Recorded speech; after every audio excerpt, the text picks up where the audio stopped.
Okay. Alrighty, I think we are live now.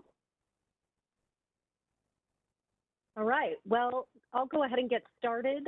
Good afternoon, everyone. I'm Leslie Sompko. I'm the Communications Manager for ERCOT.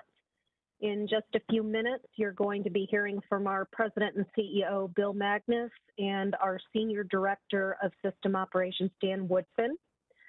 I want to start off by acknowledging that this has been a very uncomfortable and frustrating event for so many Texans, and we want you to know that we're working as quickly and safely as possible to restore power. So Bill is going to provide you with an update on our overall response, and then Dan will provide an operational update and give you those updated figures that I'm sure many of you are waiting for. Once they complete their remarks, I will call on a handful of outlets to ask follow-up questions. And when doing so, you will need to unmute on your end of the line in order to ask your question. But I'll reiterate that when we get to that point. And at this time, I'm going to turn it over to Bill. Thank you very much, Leslie, and thank you all for being here. We appreciate you joining us for this update on the grid event here in ERCOT. And let me just start by saying the number one priority, what we are focused on above all else, and literally 24 hours a day since this event began, was getting customers their service back. The amount of time that people in Texas have had to be out of service for electricity during a time of extreme cold is terrible. It is unacceptable. And we are trying to manage the electric grid so that we can get those folks back on their service safely and get the electric grid moving in the direction that we try to move it in every day. You know, our fundamental job is to keep the grid reliable by maintaining the balance between generation and load, the balance between supply and demand. What we have seen in this event, the severe winter event, is that imbalance of supply and demand developing to a point Sunday night where we needed to protect the integrity of the grid. We needed to make sure we didn't have an uncontrolled blackout that could last for an indeterminate amount of time. It could take a very long time to get electric service back to people. And while this has certainly taken longer than we had hoped, we're continuing to work towards the restoration of the system as it was last week. When these outages are over, people will be able to have the service that they had before this event. The challenge has been to get the grid in balance, the supply and demand balance effectively in place where we can bring all those customers back. I'm going to ask Dan Woodfin, our Senior Director of Grid Operations, to talk a little bit about the progress we have made in that regard and where we see it heading going forward. I think before I do that, one other thing. I know some of you were here for the background on the event, and you know, we saw this storm coming, both in our weather forecast and then the forecast available to the general public. Knew it was coming. The leadership in Texas knew it was coming, asked for a disaster declaration, which was granted last week. A lot of steps have been taken to prepare ourselves for what we're going to be seeing, prepare our market participants for what we saw. And we understood that there may be an imbalance of load and generation that would cause us to do rotating outages yesterday and today because of the size of the disparity between what we were seeing on the historic demand side, higher than we'd ever seen in winter in Texas by far, versus what we were seeing on the supply side. So we saw this coming, but the thing that really shifted matters was Sunday night when we had to call for these outages.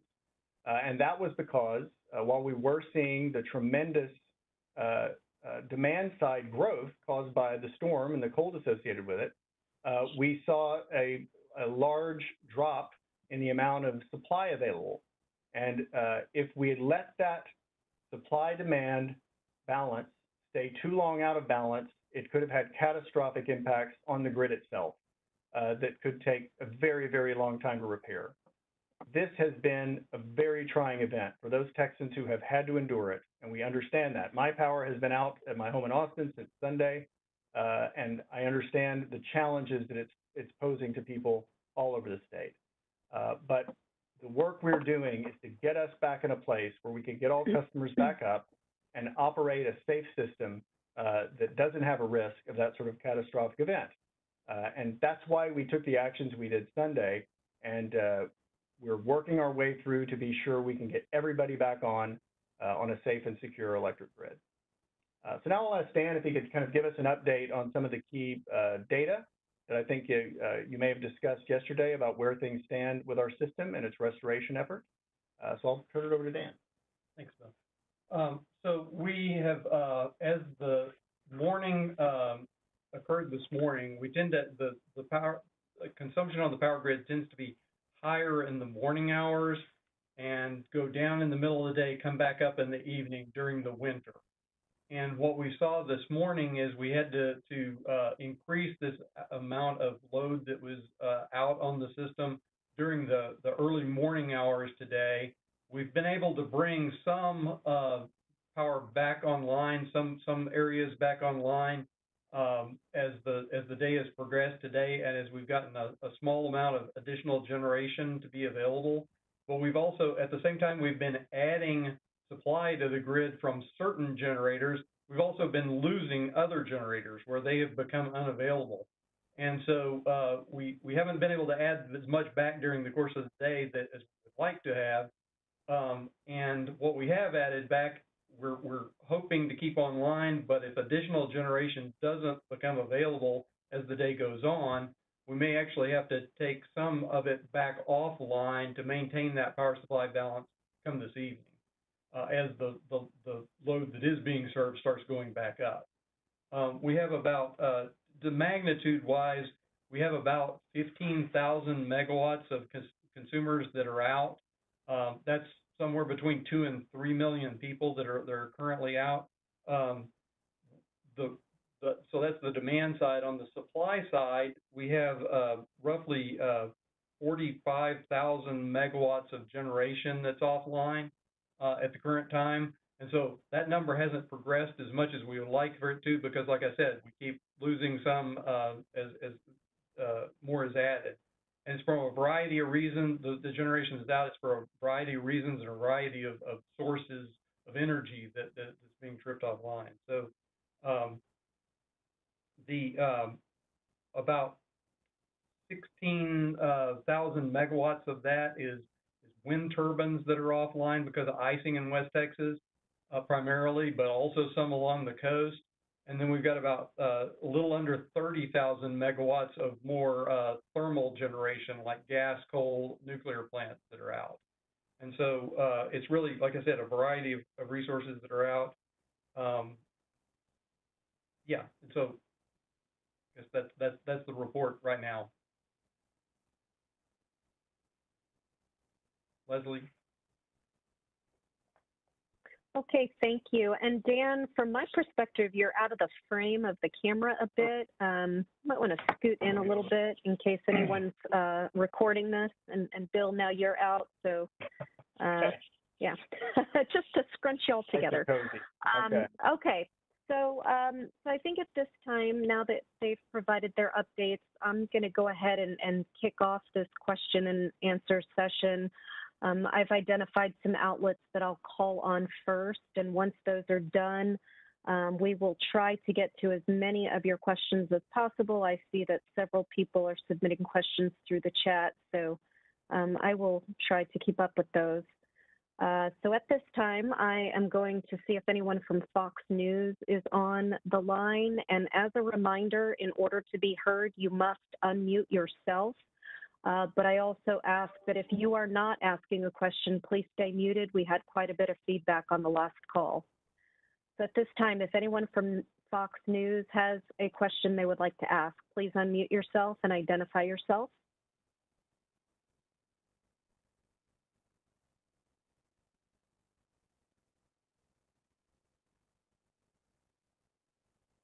Okay, what about the New York Times? I know there were some questions that came in from them. Are you on the call?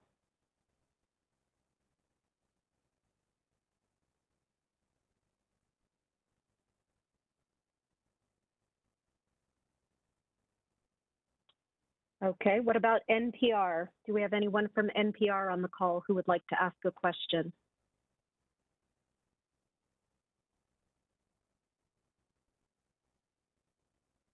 Okay, it seems like folks might be more comfortable with the chat. Let me finish this list. What about the Washington Post? Is anyone from the Washington Post on this call and would like to ask a question?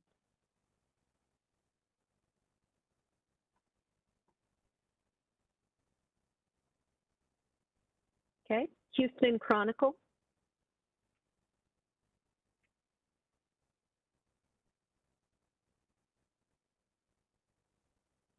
Okay, what about WFAA in Dallas?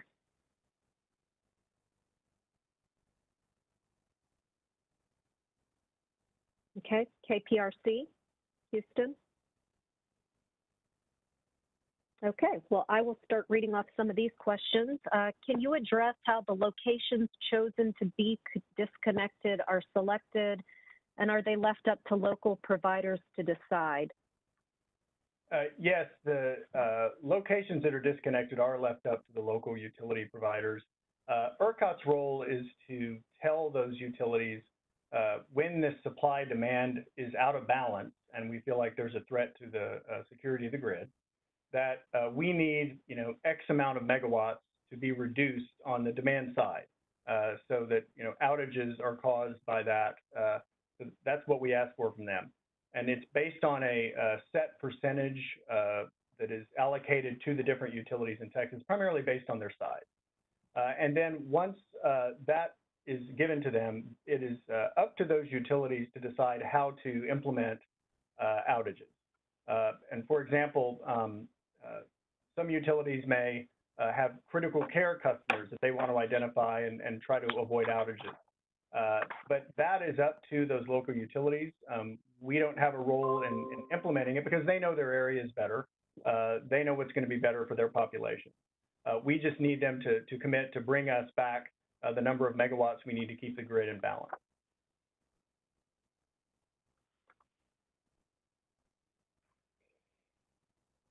Okay, I'm going to move on to KAVU TV. Why are certain areas and cities experiencing an upwards of 20+ blackouts in the last 24 hours, while other areas have not experienced any blackouts? Let's get to that. Yeah, so basically, as Bill said, the transmission owners, the folks that own the wires that are used to transmit power out to load, determine how much, where and what neighborhoods and those kind of things are used for these kind of outages. Once we tell them the kind of the quantity that needs to be reduced. And so there may be areas where, as Bill mentioned, there are critical care facilities, places like hospitals or emergency response facilities, those kind of things that are not that need to retain their power, and they're called critical care. And so those may not be included in the plan, and other areas that don't have those facilities may be undergoing longer outages. And so it's really just up to the transmission companies to decide those things based on the amounts that we tell them. Okay, I think there may be an issue with folks being able to unmute and ask those questions, so I will continue to follow the chat. I've also received a few texts, so if you do have a question, please submit it via the chat, and I will try to get to it. This is Eva Parks with KXAS. How did COVID impact winter weatherization efforts this year? I know you were in the middle of spot checks from November to February. How many were you able to conduct, and how many were you not able to do?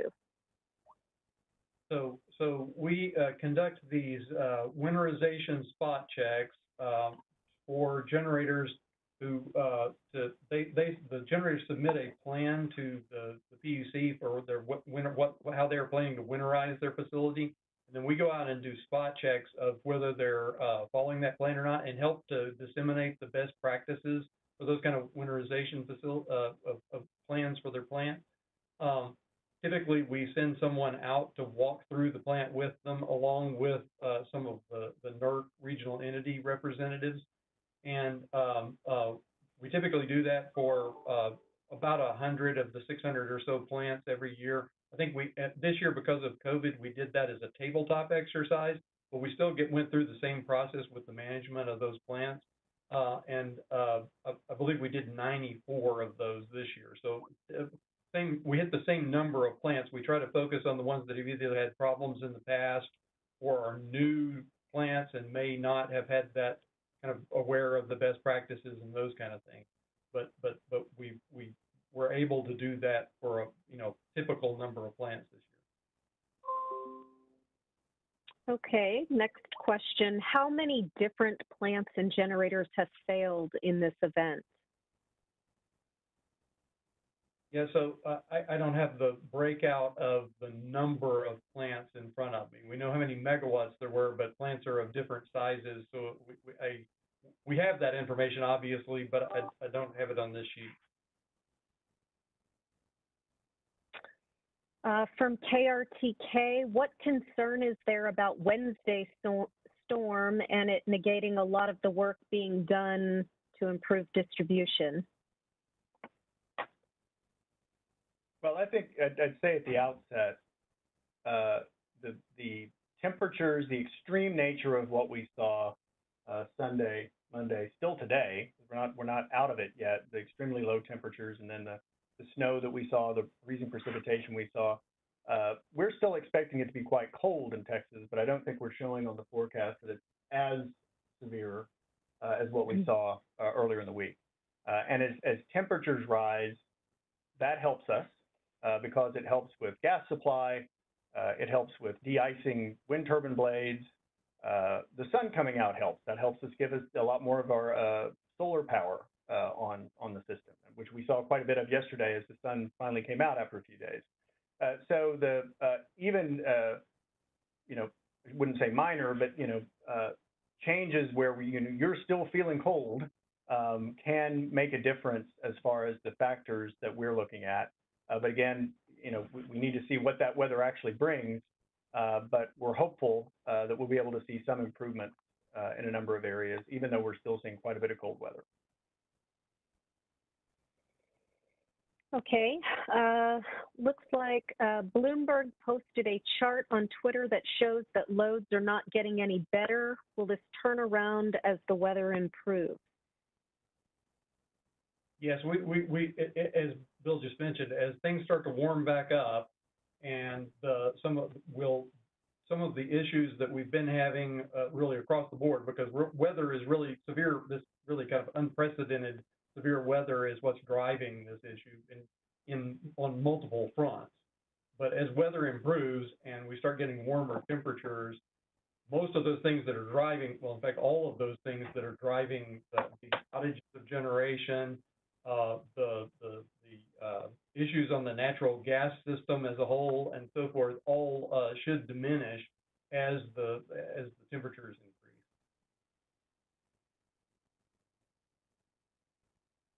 Okay, I'm going to go ahead and read off a few more, and then we're going to see if we have corrected the muting situations that you all can ask questions.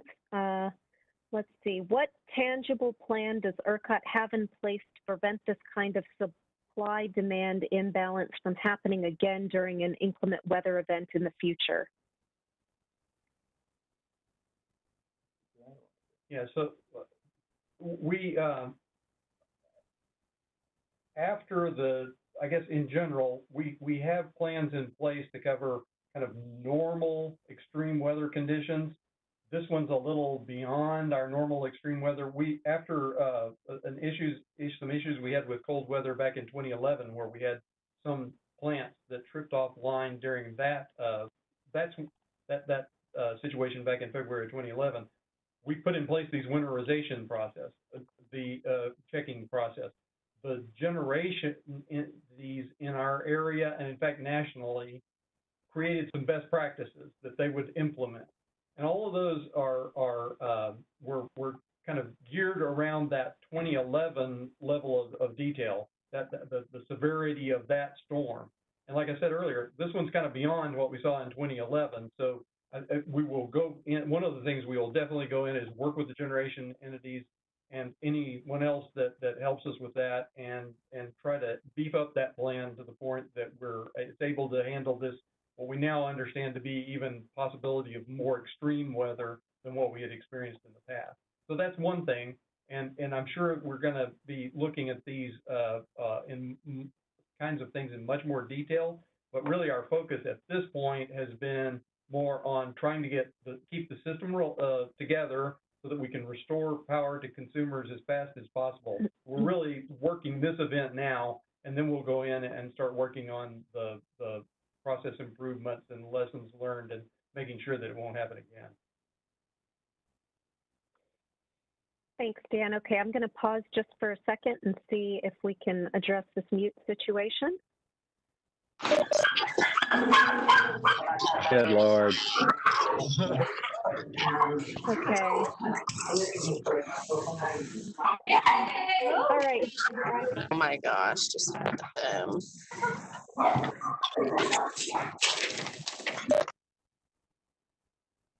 Okay, we're going to stick to the process that has been working thus far, so I'm going to keep going. I've got a lot more questions and texts coming through.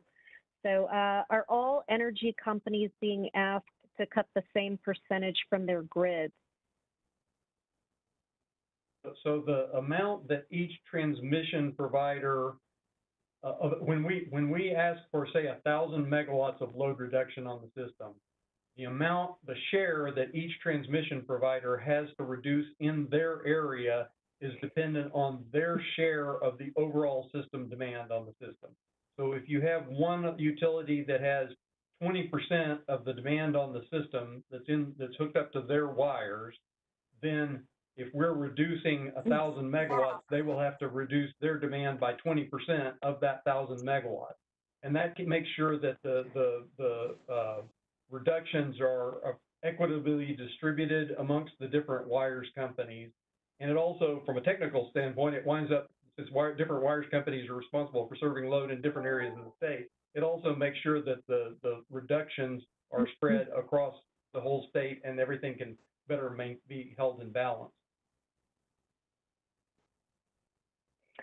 Okay, I am going to keep down this list. I know some of you have commented about the unmuting. We did attempt to unmute everyone, but there's just too much background noise for us to go that route. So unfortunately, we have to keep the line muted, and I will continue to address these questions as best I can.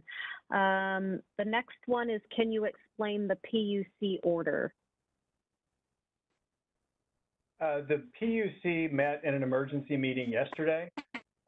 Because as we were managing this situation, observed, and I think some of our market participants observed, that the scarcity pricing mechanism, we call it, the prices that apply when we are in energy emergency alerts that are set to incentivize generators to provide maximum supply during those alerts. There were some distortions in how they were being calculated. They weren't being calculated incorrectly, but in an event like this, we were observing for the first time some impacts of the formula, I'd say, of how those prices were calculated. And I think we and others were not really happy with what we were seeing in the scarcity pricing, given the obvious scarcity and need to bring everything on that we had. So the commission met yesterday in an emergency meeting and made a change to that mechanism, enabled us to put a software change in last night to, while we're in this emergency condition, apply this pricing rule that we think is going to be even more effective in our ability to keep generation on at its maximum throughout the event.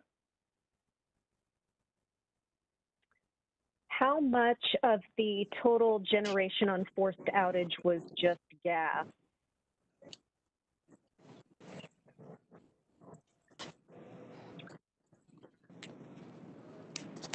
I actually don't have that number either. I apologize. Certainly going into the event prior to this tripping of generation, we knew that there would be some finite amount, very well known amount of generators that were going to have gas restrictions on them, but the units that tripped offline starting Sunday night were a mix of resources, but I don't have that breakout in front of me. Okay. Can you address the criticism that the loss of wind generation is primarily to blame for the outages in the state? Is that true or no? Well, so I mean, the numbers that I did quote earlier, where we do have a breakout between wind and solar resources and thermal generation, being gas, coal, and nuclear, the breakout is roughly right now it's 16,000 megawatts of what we call renewable generation, wind and solar, and of the 28 or 29,000 megawatts of thermal generation. Now, those numbers, I should note, include both generators that went out since Sunday, and also some that were out in advance of that because of these gas curtailments and so forth. But really, I mean, if that may be a way of answering the question, is that there is, significantly more megawatts in that thermal unit category than in the renewable category, as far as what's out during this particular event at the current time. And I just add to what Dan's saying. Overall, as Dan emphasized before, we're seeing the loss across the various generation types, and it really, those losses came at pretty much the same time as we saw this storm sweep through and have its impacts on lots of different kinds of generation. So I think it's the weather, the storm that brought the issues to lots of different kinds of resources, and obviously working with all of them to try to bring as many of those of all kinds back to get on the system. Okay, let's see. Next one. When did ERCOT realize that this storm would be worse than the projections, and what last-minute steps were taken to prepare for it?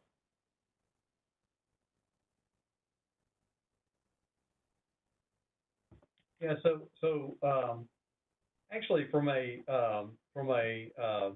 planning perspective, on Monday, the 8th of February, our meteorologists were recognizing that this was going to be a really severe storm. And so we issued what's called an operating condition notice for extreme cold weather. We issued that out to market participants. We asked the generators to make sure that they had reviewed their fuel supplies and had fuel available, that they implemented their winterization procedures. So that started on Monday, the February 8th. And then we ratcheted